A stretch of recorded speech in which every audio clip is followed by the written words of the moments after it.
Hello everyone. Our lesson for today is all about ideal gas law and combined gas law. First, the ideal gas law. Ideal gas law was discovered by Benedict Paul-Émile Clapeyron in 1834. The ideal gas law relates the macroscopic properties of ideal gases. An ideal gas is a gas in which the particles do not attract or repel another, and take up no space. No gas is truly ideal. But the ideal gas law does provide a good approximation of real gas behavior under many conditions.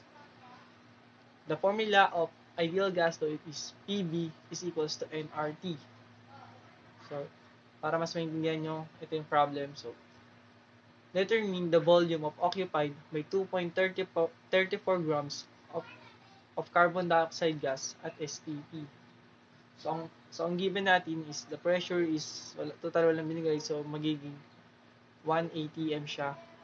And sa N naman is 2.34 grams over 44.0 grams per mole.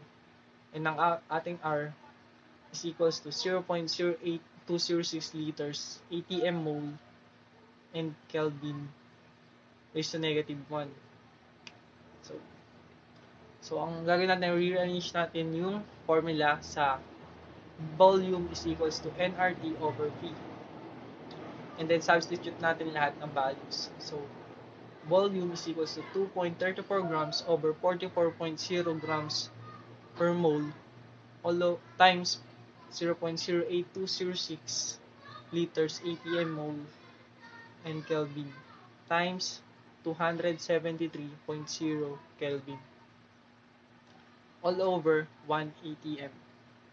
So using our calculator, the answer will be volume is equals to 1.19 liters. Next is the combined gas law.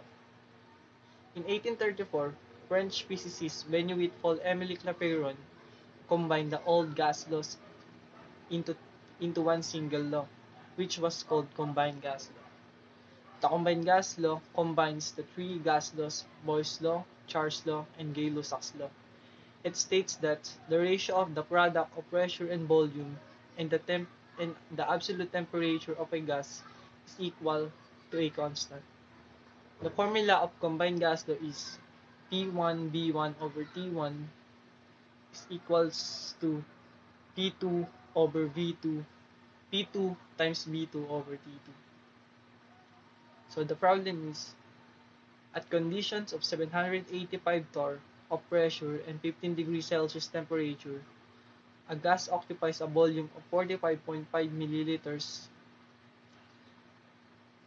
And what will be the volume of the same gas at 745.0 torr pressure and 30 degrees Celsius?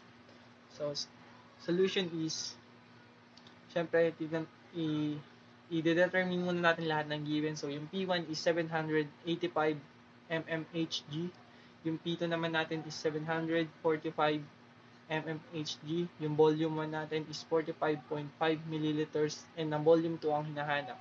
And ang temperature 1 is 288 Kelvin, kaya siya naging Kelvin kasi kailangan Kelvin yung temperature para ma-solve natin yung volume. So, para makuha lang natin yung temperature, add lang natin yung given na Celsius degree plus 273 Kelvin.